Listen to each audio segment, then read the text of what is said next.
Shalom. Kami ucapkan atas nama Badan Pengurus Perki Nederland dan Perki Amsterdam Zuidoost, kami mengucapkan selamat datang di ibadah Minggu Pekan Marturia atau kesaksian saat ini. Ibadah hari ini dipimpin oleh Ibu Lady Paula R. Mandalika MTH.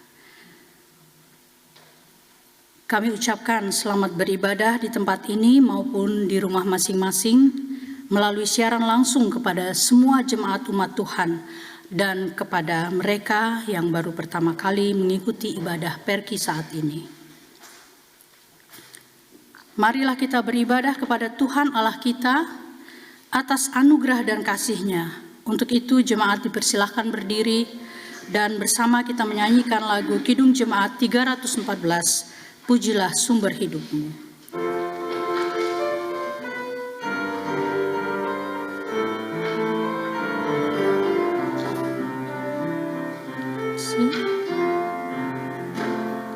Sion pengantinmu dekat, Ia membawa perhiasan mahal, tebusan kasih Sion pengantinmu dekat.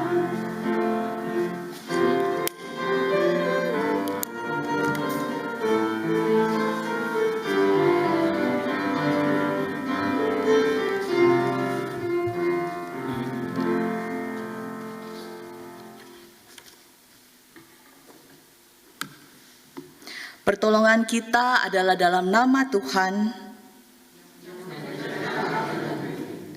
yang tetap setia selama-lamanya.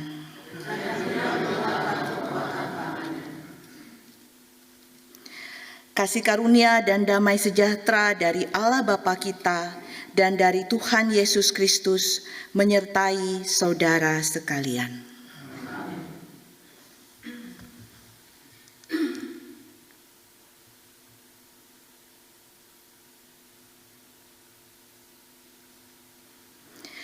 Saudara-saudara sekalian, pada hari Minggu ini tema kita terambil dari bagian Almos nanti berdasarkan tema digerakkan oleh kasih Tuhan untuk keadilan. Saya persilahkan jemaat untuk berdiri. Nats pembimbing kita terambil dalam kitab Amos pasal 5 ayat 24. Amos pasalnya yang kelima ayat 24. Tetapi biarlah keadilan bergulung-gulung seperti air dan kebenaran seperti air sungai yang selalu mengalir.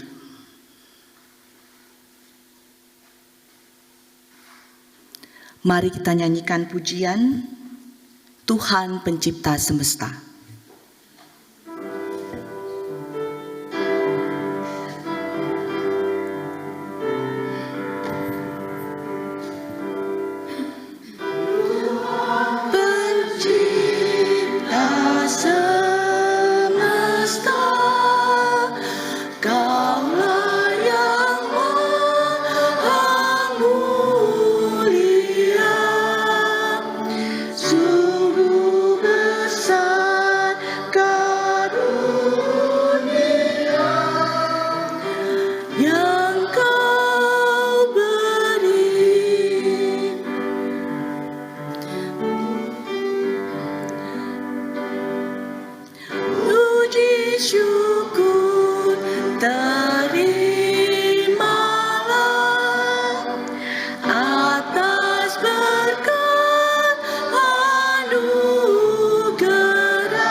Kita masuk di dalam doa pengakuan dosa. Marilah saudara-saudara dengan rasa sesal dan malu dan dengan segala kerendahan hati, kita mengaku bersama-sama akan dosa-dosa kita kepadanya. Kita berdoa. Ya Bapa yang Maha Kudus dan penuh pengasihan, kami mengaku kepadamu seperti kami mengaku satu kepada yang lain, bahwa kami telah bersalah, baik dalam pikiran, perkataan, dan perbuatan, maupun dalam kegagalan kami untuk berbuat baik. Kami mengaku kepadamu,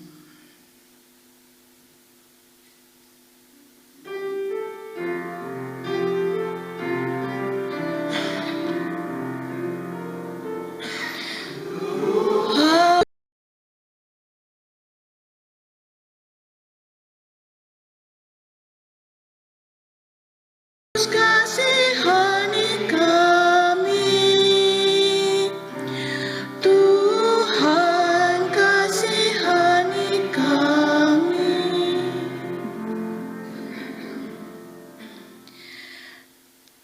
Segala kekurangan kami sebagai orang percaya yang telah Engkau kuduskan di dunia ini, kelemahan iman dan ketidaksetiaan, ketutupan dan ketidakjelasan dalam kesaksian, pelanggaran dan kelalaian, kami mengaku kepadamu. Tuhan kasihani kami, Kristus kasihani kami,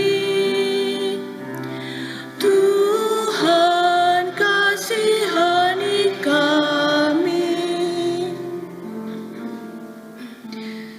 Berilah kami pengampunan dan damai sejahtera ya Bapa. Bebaskanlah kami dari dosa-dosa dan baharuilah hidup kami dalam Yesus Kristus, Juru Selamat dunia.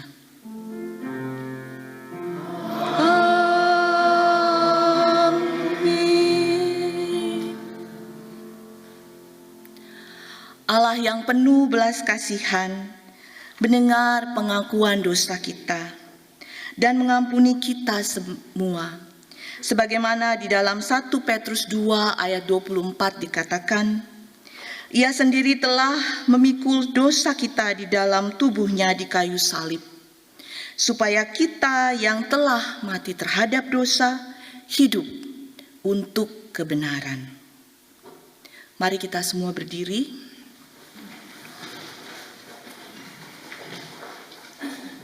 Kita mendengarkan petunjuk hidup baru yang terambil dari Amsal 21 ayatnya yang ke-15. Amsal 21 ayatnya yang ke-15. Melakukan keadilan adalah kesukaan bagi orang benar, tetapi menakutkan orang yang berbuat jahat. Demikianlah petunjuk hidup baru bagi kita semua. Mari kita sambut dengan lagu Yesus Berpesan.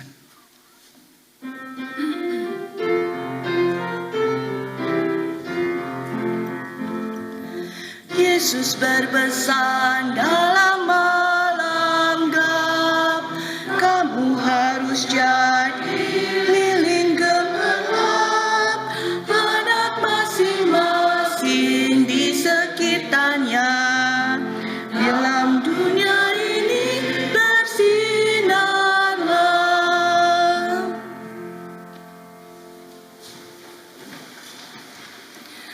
Saya persilahkan vokal grup untuk menyampaikan puji-pujian.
Bapak, Ibu, saudara-saudari yang dikasihi dalam Tuhan, tiba saatnya kita akan bersama-sama merenungkan firman Tuhan.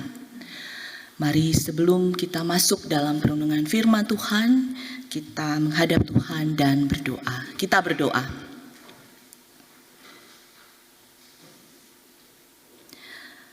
Kami percaya Tuhan, Engkau mendengarkan doa-doa kami. Sebagaimana lagu yang kami dendangkan tadi bersama. Engkau datang di dalam setiap doa kami. Engkau hadir dalam persekutuan kami bersama hari ini. Di minggu ini Tuhan, kami kembali rindu untuk mendengarkan firman Tuhan, untuk belajar lebih jauh akan kekayaan pesan dan ajaran Tuhan bagi kami dalam menjalani kehidupan ini. Kiranya Engkau memberkati kami semua, memperlengkapi kami dengan Roh Kudus-Mu, sehingga firman-Mu dapat kami mengerti dengan baik. Berfirmanlah ya Tuhan, karena kami semua telah siap untuk mendengarkan. Di dalam nama Kristus kami berdoa. Amin.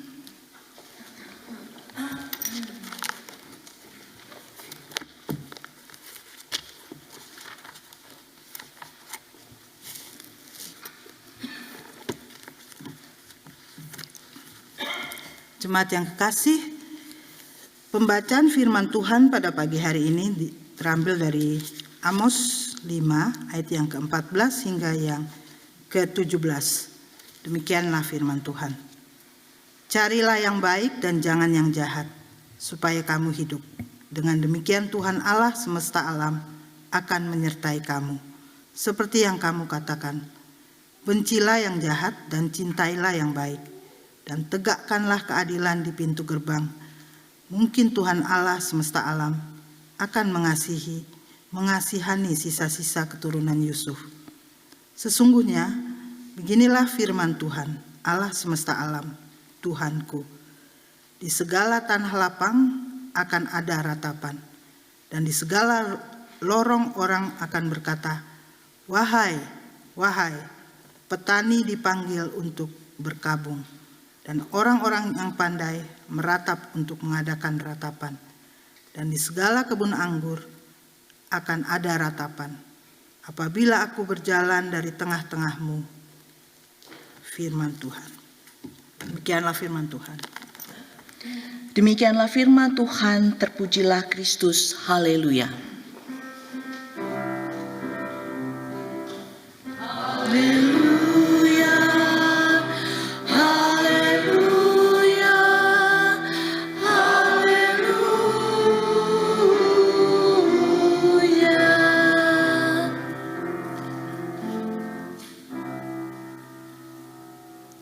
Selamat pagi Ibu Bapak sekalian. Goedemorgen. Senang sekali saya kembali berjumpa dengan Ibu Bapak. Ada wajah-wajah yang saya kenal dengan baik. Meski sudah lama tidak berjumpa, dan ada wajah-wajah baru juga yang baru saya lihat lagi. Tapi terima kasih untuk kesempatan melayani bersama di hari Minggu ini. Ibu Bapak sekalian, sidang raya Dewan Gereja Sedunia itu baru saja berlangsung minggu lalu dan berakhir di hari Kamis lalu. Jadi di Jerman, di daerah Karlsruhe, ya mungkin pengucapannya agak berbeda ya, mohon maaf, tapi Bapak Ibu pasti tahu kota yang dimaksud. Kota Karlsruhe itu di mana berbagai perwakilan dari gereja-gereja di seluruh dunia itu berkumpul bersama untuk mengadakan sidang.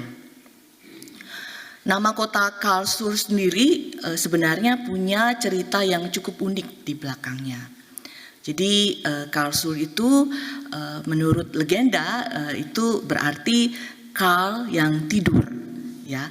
Dan cerita ini diangkat oleh seorang archbishop, ya, Radu dari gereja Ortodoks yang menceritakan bagaimana pendiri kota tersebut itu tertidur dan bermimpi membangun kota itu.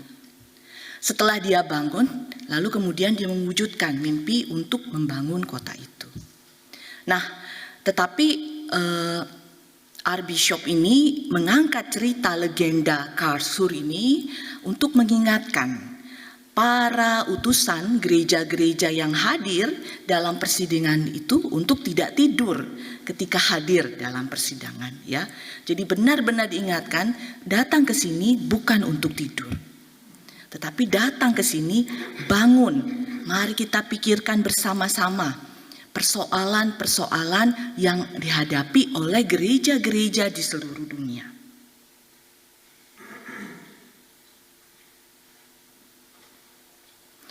Jadi harapannya itu gereja-gereja yang hadir pada saat itu betul-betul mau merespon berbagai persoalan yang sedang digumuli oleh gereja-gereja di seluruh dunia. Kita tahu banyak sekali gereja di seluruh dunia. Di Belanda saja banyak sekali gereja. Gereja Indonesia saja banyak sekali. Ya, jadi kita sudah bisa bayangkan berbagai macam persoalan yang muncul, berbagai macam persoalan yang dibawa oleh gereja-gereja itu ke dalam persidangan.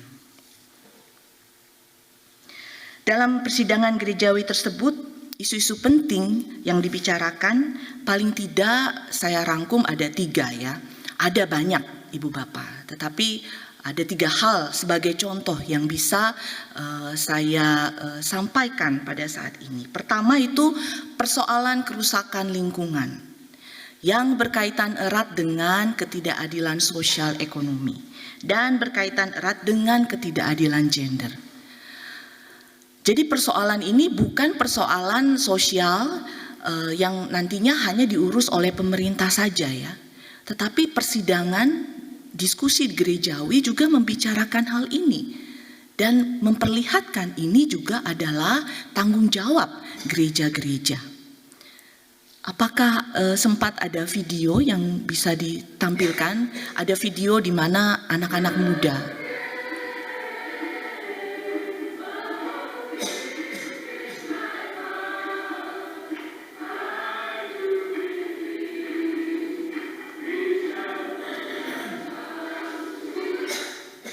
ya, itu secara singkat saja menggambarkan bagaimana suasana, sedikit suasana pada saat persidangan. Di video tadi ditampilkan bagaimana anak-anak muda itu bernyanyi bersama, "We shall overcome" ya, kita harus bersama bisa mengatasi. Dan mereka mengangkat isu persoalan lingkungan agar isu itu menjadi perhatian penting para pemimpin gereja yang hadir saat itu. Jadi bahwa isu lingkungan itu disorot oleh para aktivis lingkungan tidak juga ya. Gereja rupanya juga memberi perhatian. Anak-anak muda gereja juga memberi perhatian. Isu yang kedua adalah persoalan perang ya. Isu perang di Eropa dan di negara lain itu jadi pergumulan bersama dan itu dibicarakan secara khusus dalam diskusi-diskusi kelompok. Ya, ini salah satu gambaran ya yang bisa mewakili ya perasaan sedih, perasaan derita ketika orang-orang mengalami perang. Isu lain adalah persoalan kekerasan, pengungsian, perdagangan orang. Banyak isu-isu yang sebenarnya menyakitkan hati dan menyakitkan bagi orang-orang yang mengalaminya. Ini juga sebuah gambar yang memperlihatkan salib ya, mewakili gambaran hidup orang-orang yang sebenarnya menginginkan hidup yang bebas, hidup yang damai, hidup yang gembira, hidup yang penuh sejahtera ya. Tetapi kenyataan realitas dunia dan persoalan dunia itu tidak selamanya selalu terjadi apa yang diharapkan itu. Jadi 3 hal ini contoh sederhana bagaimana persoalan hidup sehari-hari itu dibawa ke dalam persidangan gerejawi. Masih banyak sekali isu-isu lain yang tidak bisa saya sampaikan karena waktu kita terbatas ya. Jadi selain beribadah bersama secara ekumenis pada saat persidangan itu, gereja-gereja semua saling merangkul. Gereja-gereja semua saling bergandengan tangan. Gereja-gereja semua saling bersatu, meskipun semua berbeda ya, berbeda sama sekali. Katolik, Ortodoks, Protestan pun ada banyak macam. Tapi semua mencoba untuk saling merangkul dan berjalan bersama, merespon persoalan-persoalan yang diangkat, persoalan kehidupan sehari-hari. Terlebih di tengah saat ini ya, ketika Eropa juga dalam masa perang ya, Ukraina dan Rusia itu masih perang. Persoalan yang bukan hanya menimpa Eropa, Rusia dan Ukraina, tapi juga berdampak kepada kita semua. Di Belanda pun itu juga berdampak. Gereja di seluruh dunia terpanggil untuk tidak sekedar kumpul-kumpul ya, berkumpul, menghasilkan dokumen-dokumen gereja, menghasilkan aturan-aturan gereja saja, menghasilkan rumusan-rumusan persidangan gerejawi. Tetapi gereja dipanggil untuk mengambil tindakan nyata, untuk melakukan aksi kebenaran dan keadilan. Tindakan konkret apa yang bisa ditawarkan oleh gereja untuk persoalan-persoalan nyata sehari-hari? Jadi ibadah itu tidak terbatas pada kita berdoa. Ibadah tidak terbatas pada kita bernyanyi. Ibadah tidak terbatas pada kita mendengarkan firman. Tetapi ibadah itu juga harus terlihat dari wujud aksi. Ya, apa yang kita buat itu yang diajarkan Tuhan kepada kita. Aksi kita, tindakan kita untuk melakukan keadilan dan kebenaran itu adalah wujud ibadah sejati kita. Ibadah, doa, nyanyian, firman Tuhan dan teologi kita itu seharusnya tidak pernah terpisah dari kehidupan sehari-hari kita. Tetapi justru harus menjadi relevan. Kalau kita di gereja beribadah, mendengar firman Tuhan, belajar tentang kasih Tuhan, lalu kasih itu tidak menjadi relevan dalam kehidupan keluarga kita, kehidupan persekutuan kita, lalu kita sebenarnya belajar apa di gereja setiap minggu? Jadi justru tindakan itu adalah wujud ibadah sejati kita. Ketika kita pulang dari gereja ini, ya itu adalah saat di mana ibu bapa, saudara, saya juga tetap menjalankan ibadah melalui tindakan-tindakan kita. Seruan untuk tidak lagi menghasilkan aturan-aturan gerejawi, tidak lagi hanya sekedar menghasilkan rumusan-rumusan gerejawi, itu adalah seruan yang nyata bagi kita semua. Seruan untuk menetapkan langkah konkret apa yang bisa kita lakukan untuk kebaikan, untuk perdamaian, untuk rekonsiliasi, untuk keadilan. Dan seruan tersebut ditujukan juga bukan hanya di persidangan ya di Jerman sana, bukan hanya untuk mereka yang hadir di Jerman, tetapi sebenarnya untuk kita juga semua, untuk gereja lokal, untuk kita yang adalah juga gereja.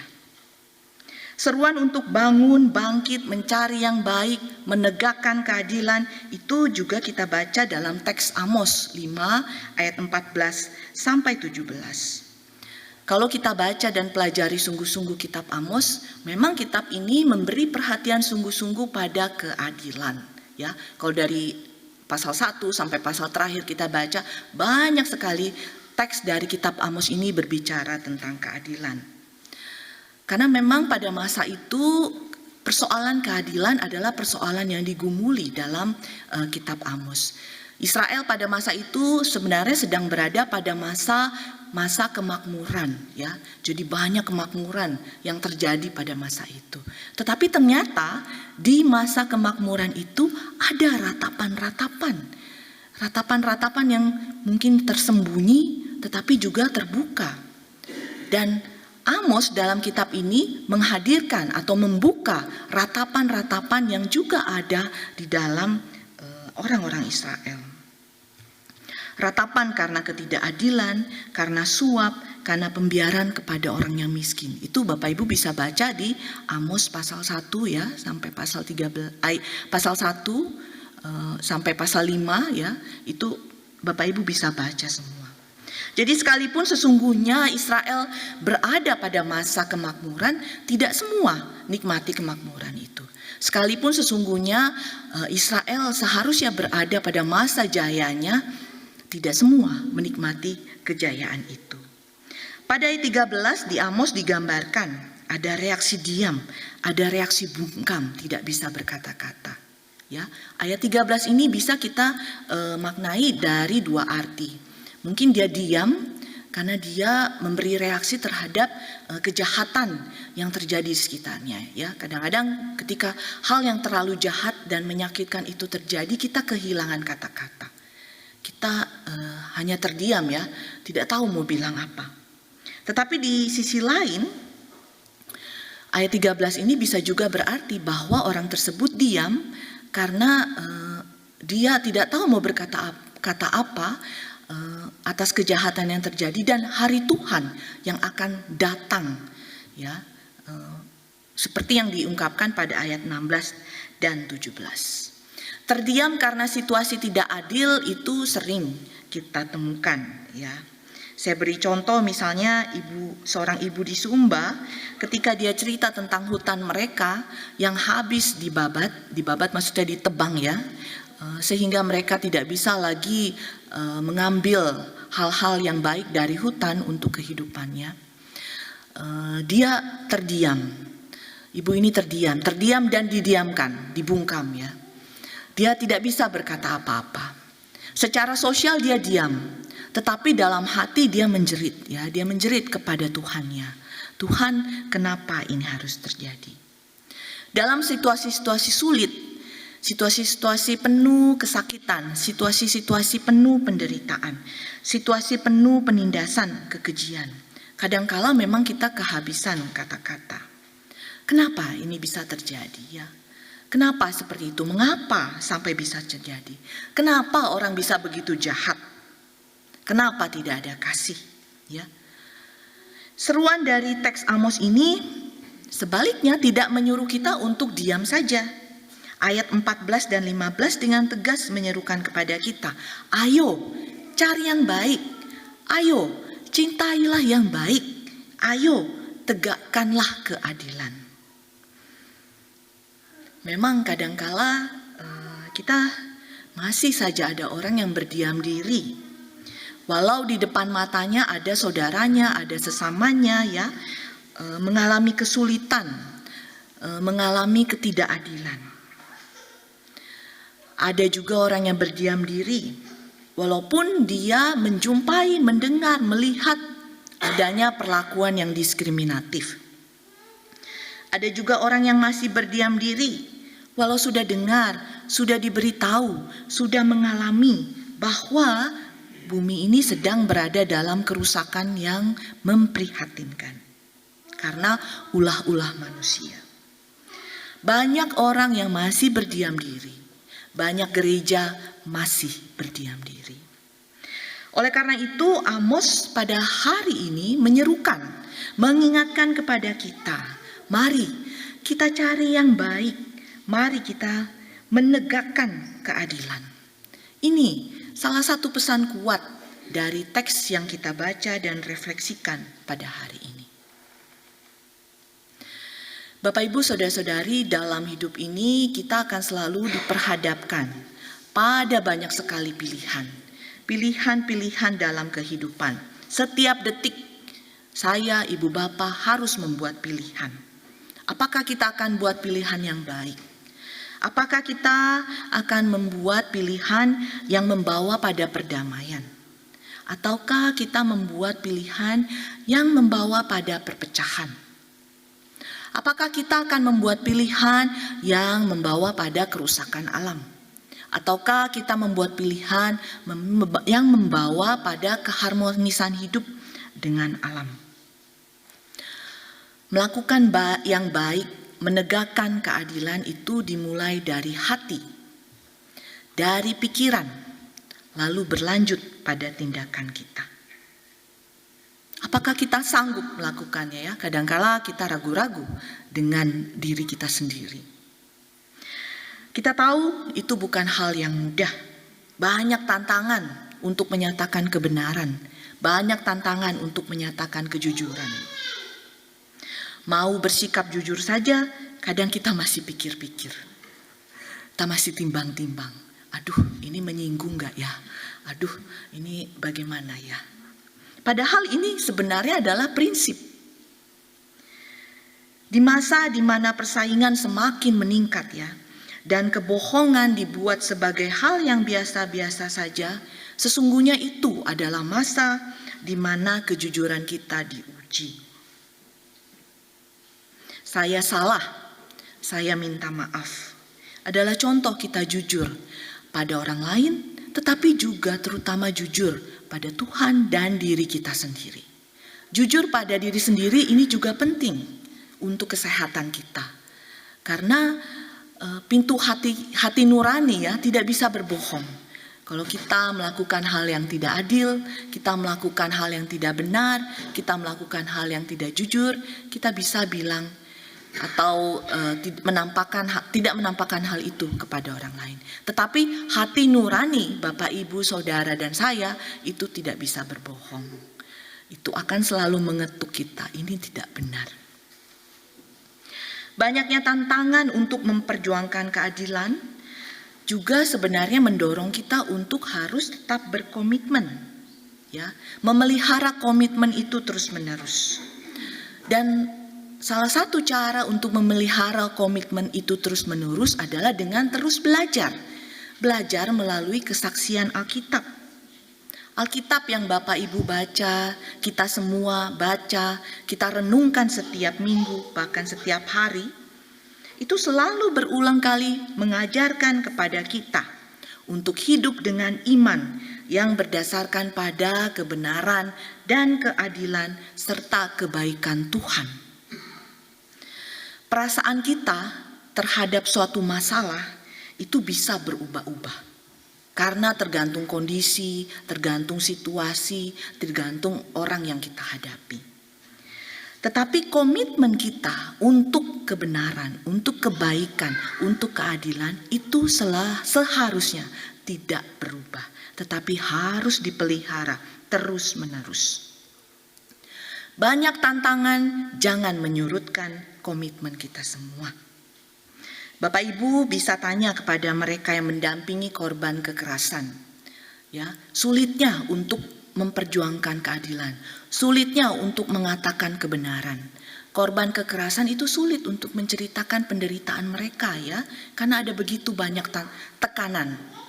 Kita tanya juga untuk kepada para pendamping, sulit bagi mereka mendampingi korban-korban kekerasan, ya, karena bisa saja para pendamping ini juga mengalami second trauma, ya, atau trauma kedua, karena pendamping juga ikut menyerap pengalaman penderitaan para korban. Ini contoh sederhana bagaimana sulitnya kita memproses atau memperjuangkan kebenaran. Tetapi dalam pengalaman keadilan itu terus mereka perjuangkan. Firman Tuhan dalam Amos mengatakan bahwa Tuhan menyertai kita, ya. Jadi dalam komitmen kita melakukan hal yang baik, komitmen kita untuk melakukan hal yang benar, Tuhan mengajarkan, memberi jaminan. Dia menyertai kita semua. Kasih Tuhan mengetuk hati kita semua untuk memperjuangkan kebaikan dan keadilan dimanapun, ya, di keluarga, di masyarakat, di persekutuan kita, di tempat kerja kita, dimanapun Bapak Ibu Saudara berada. Kontribusi apa yang bisa kita berikan, ya? Di masa misalnya inflasi sedang sangat tinggi saat ini. Ini inflasi terjadi secara global. Dan saya baca di berita Belanda itu mencapai 12% inflasinya. Jadi bayangkan 12% harga, ya, segala hal itu berdampak. Untuk orang dengan tabungan yang cukup, pekerjaan yang mapan, mungkin itu bukan hal yang biasa, hal yang sulit, ya, masih bisa diatasi. Tetapi untuk orang dengan hidup yang sebelum inflasi saja sudah sulit, ya, ini betul-betul perkara yang tidak mudah. Di musim dingin nanti saya baca 1,2 juta rumah akan terancam diputus aliran energinya ya. Karena harga-harga energi sudah semakin tinggi, harga-harga ya bayar listrik dan gas juga akan semakin tinggi, banyak orang yang tidak mampu. Lalu gereja bisa beri kontribusi apa? Nah, sekali lagi ini persoalan sehari-hari dan bukan hanya kita harap diselesaikan oleh misalnya negara saja. Ya, tentu kita berharap negara ikut campur tangan, tetapi sebagai persekutuan beriman dari kehidupan bersama, kita paling tidak juga perlu berpikir kontribusi apa kita sebagai gereja bisa berikan, paling tidak untuk jemaat kita yang kesulitan pada saat ini. Hidup orang benar seringkali memang harus melawan arus ya, dalam arti berbeda dari apa yang dianggap wajar dalam dunia ini. Juga di tengah situasi banyaknya konflik di dunia atau di keluarga atau di persekutuan kita, konflik di persekutuan itu juga banyak. Kontribusi kecil apa yang bisa kita lakukan? Apakah kita dapat bergerak bersama-sama untuk perdamaian? Apakah kita bisa belajar bersama tentang resolusi konflik yang baik, tentang perdamaian yang baik? Sehingga konflik-konflik yang ada, konflik itu memang ada, selalu ada dalam kehidupan. Tetapi konflik-konflik itu tidak perlu berakhir dengan permusuhan. Konflik tidak perlu berakhir dengan kekerasan satu sama lain. Konflik tidak perlu berakhir dengan perpecahan. Tapi kita harus coba cari cara ya, bagaimana mengurai konflik bersama itu. Bagaimana di tengah konflik itu kita bisa berkomitmen untuk tetap berjalan bersama, bergandengan tangan, bersatu, sedikit merendahkan diri ya, untuk bisa tetap bersama. Kita pasti mampu, Ibu Bapak. Mengapa? Karena Tuhan akan menyertai kita. Kita bisa mulai dari lingkup kecil keluarga, kita mulai dari persekutuan kita untuk edukasi perdamaian. Tetapi setelah itu kita juga perlu bergerak dari luar dinding gereja ini. Karena kebaikan, perdamaian, keadilan itu perlu dihadirkan di luar sana. Jadi mari kita saling menyemangati. Mari kita saling mendukung satu sama lain untuk kebenaran dan keadilan, juga kebaikan. Jangan selalu kita terjebak dalam hubungan yang toksik, saling menjatuhkan, ya, saling mendiskriminasi, hubungan yang tidak konstruktif. Tapi mari kita saling mendukung.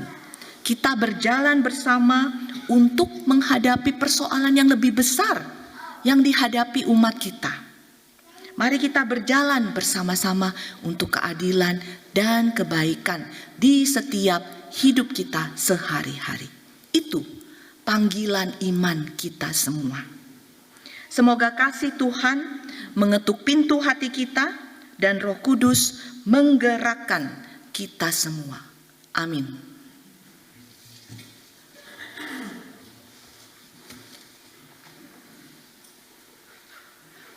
Mari kita menyambut dengan menyanyi Jika Padaku Ditanyakan.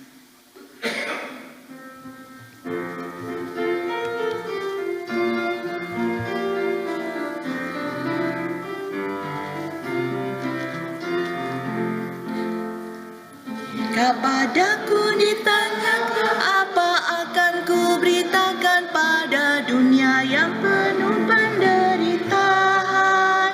Kan ku sampaikan kabar baik pada orang-orang miskin, pembebasan bagi orang yang tertawan, yang buta dapat melihat, yang tertindas dibebaskan. Sungguh tahun Tuhan sudah kerajaan Allah menunggu dunia, itu berita bagi isi dunia. Mari kita berdiri.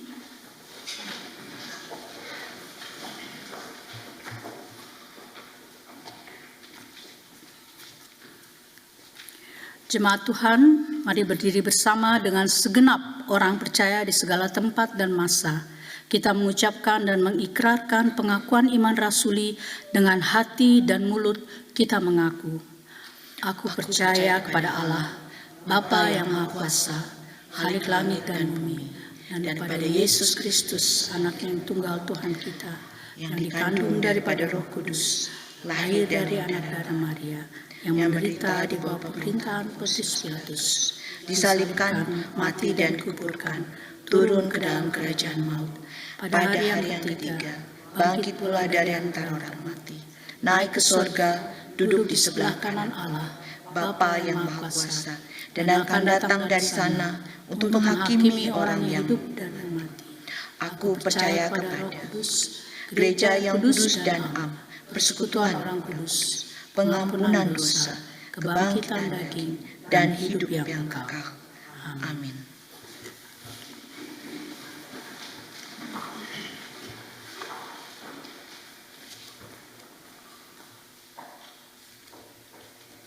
Ibu Bapak, jemaat sekalian, kita bersama akan menaikkan doa syafaat kita, dan di akhir doa syafaat kita akan menyanyikan lagu doa Bapa Kami. Kita akan menaikkan doa Bapa Kami dan mengakhirinya juga dengan lagu doa Bapa Kami.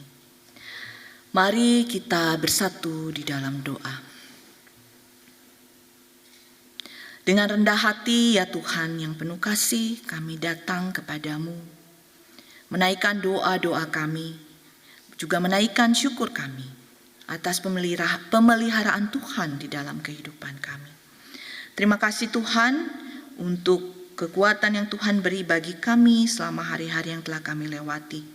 Terima kasih untuk firman Tuhan dan Roh Kudus Tuhan yang boleh bekerja bagi kami, sehingga kami boleh memahami apa yang dikatakan dan diajarkan oleh firman Tuhan. Hari ini kami berdoa bersama Tuhan untuk hamba-hamba Tuhan, bagi semua orang yang ada di seluruh dunia. Mereka yang percaya tetapi ditindas, mereka yang percaya tetapi dikejar-kejar dan dianiaya. Tuhan berkati perjuangan iman orang-orang percaya tersebut.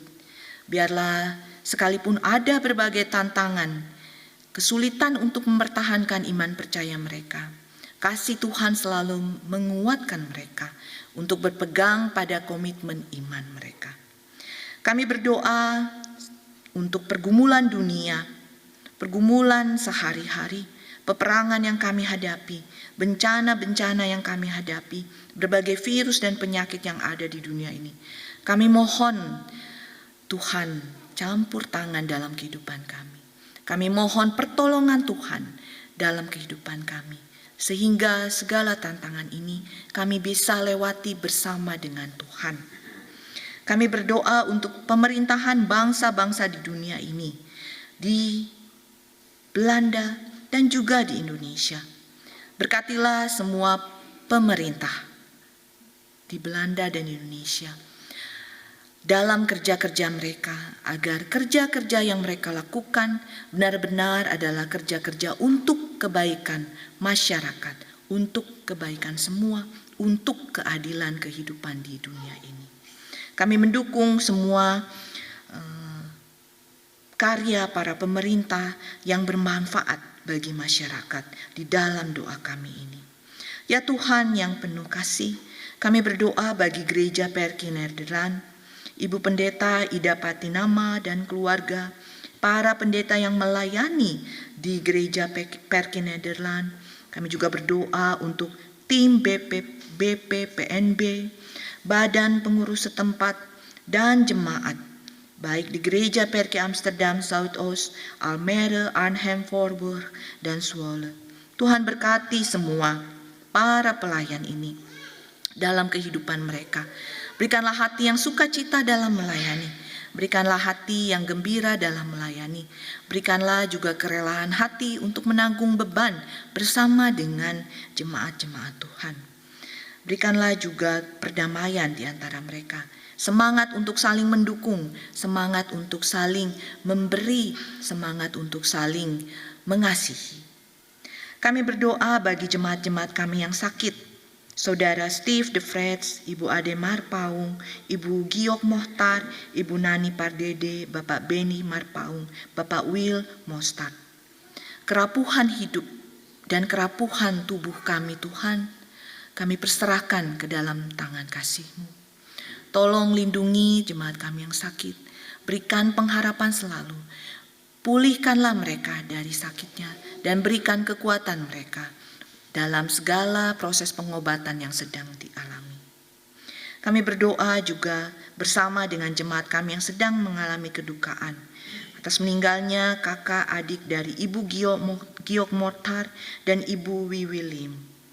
Tuhan, kepedihan hati dari keluarga ini turut kami rasakan.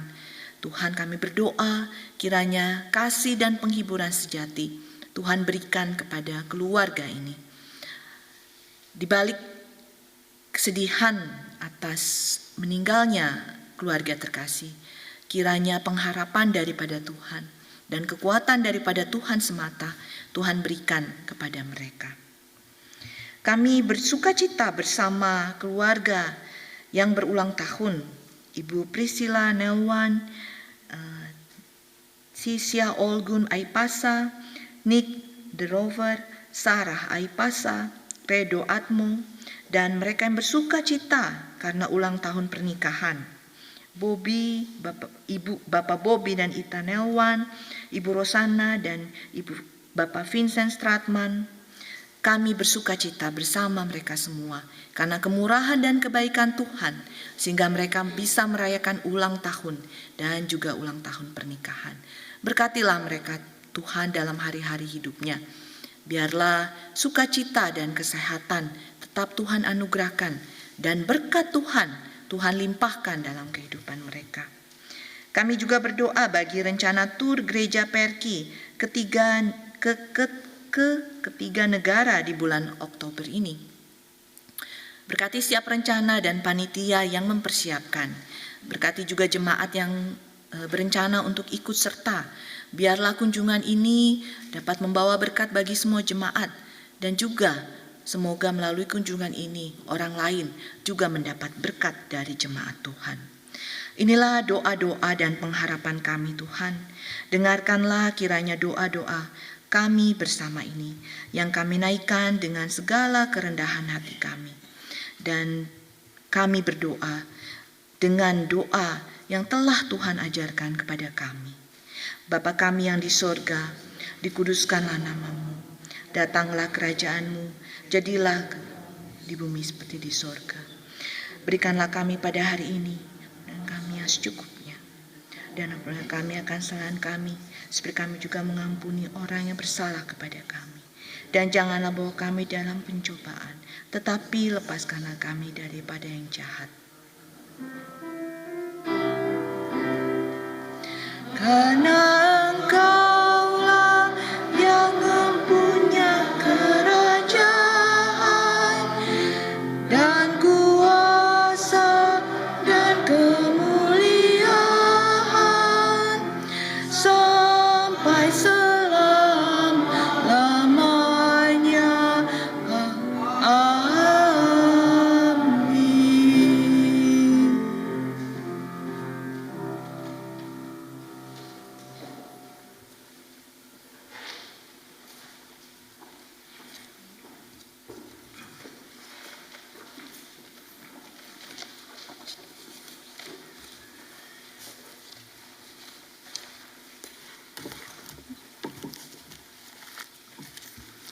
Jemaat yang terkasih,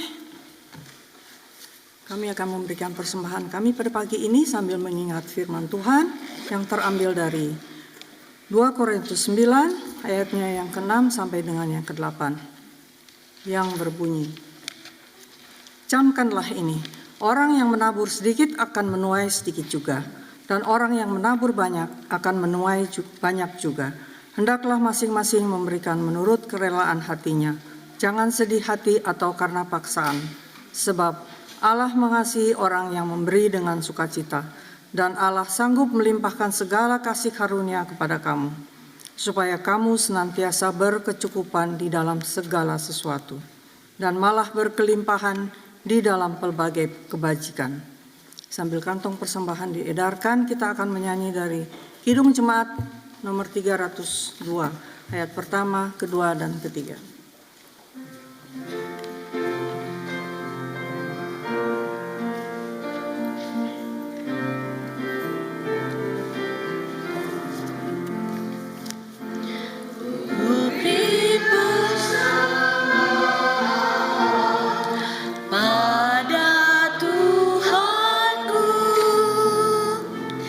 Sambil puji Yesus, Juru Selamatku,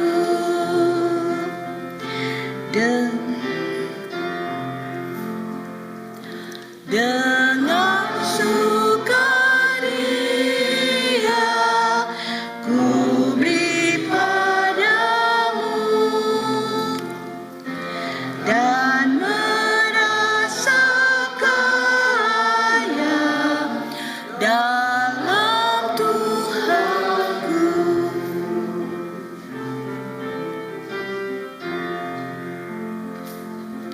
Mari kawan-kawan, rela hatilah,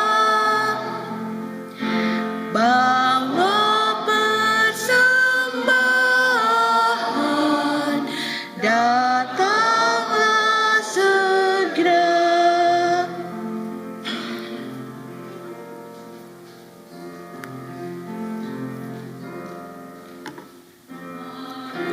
Kawan,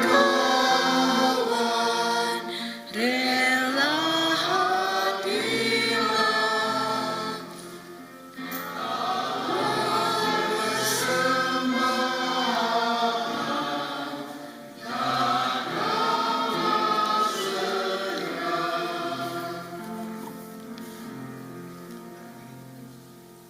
Mari kita berdoa untuk persembahan.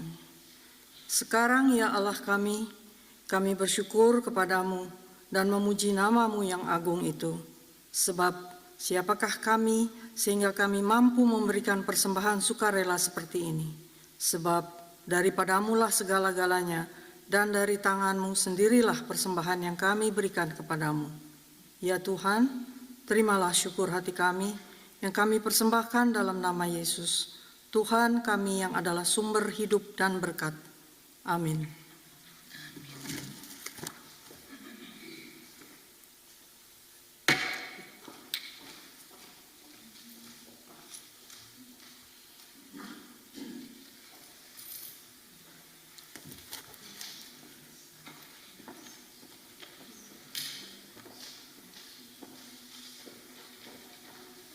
Jemaat Tuhan, marilah kita berdiri. Kita nyanyikan lagu Yesus berpesan.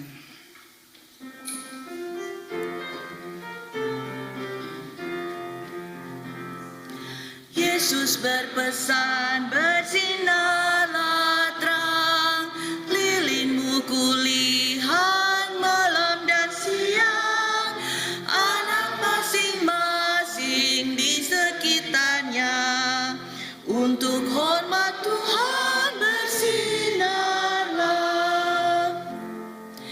Yesus berpesan, dunia penuh banyak macam dosa, duka dan keluh, anak masing-masing di sekitarnya, untuk sesamamu bersinarlah.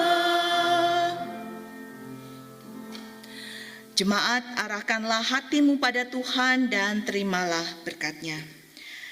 Semoga Tuhan damai sejahtera memperlengkapi saudara dengan segala yang baik untuk melakukan kehendak-Nya. Kasih karunia Tuhan kita Yesus Kristus, kasih Allah dan persekutuan Roh Kudus menyertai saudara dari sekarang sampai selamanya. Amin.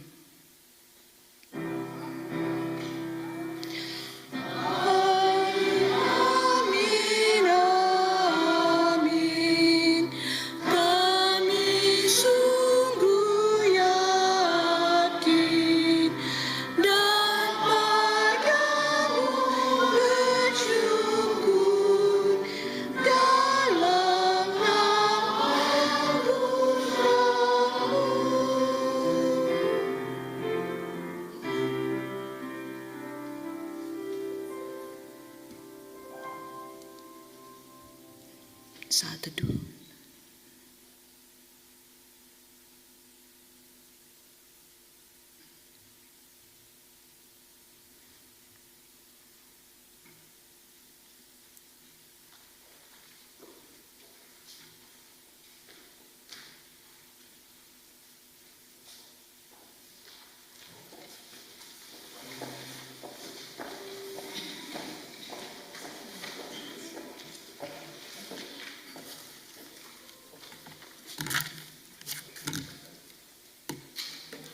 Shalom.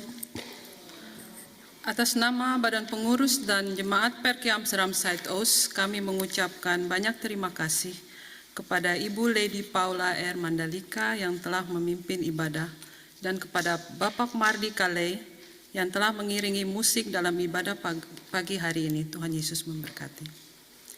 Minggu 18 September 2022 akan diadakan ibadah bersama dengan Gereja Mitra dalam memperingati Minggu Perdamaian. Vredesondag. Ibadah akan diadakan di gedung Gereja DNS dan akan dimulai pada jam 11 pagi. Ibu Pendeta Francis Pakatipu Kambai juga akan memimpin dalam ibadah tersebut. Kolekte persembahan dan iuran anggota dapat Anda kirimkan ke rekening Perki Bijlmermeer di Amsterdam. Badan Pengurus Perki Amsterdam Zuidoost mengucapkan turut berduka cita kepada keluarga besar Halim di Nederland dan Indonesia atas berpulangnya saudara kekasih Bapak Eko Halim. Kepengakuan Bapa di surga, kiranya Tuhan sumber kasih memberikan kekuatan dan penghiburan untuk keluarga yang ditinggalkan. Tuhan Yesus memberkati. Sesudah ibadah pada pagi hari ini, Badan Pengurus Perki Amsterdam Zuidoost akan menyediakan jamuan kasih untuk kita nikmati bersama. Sekian warta jemaat, selamat hari Minggu, Tuhan Yesus memberkati.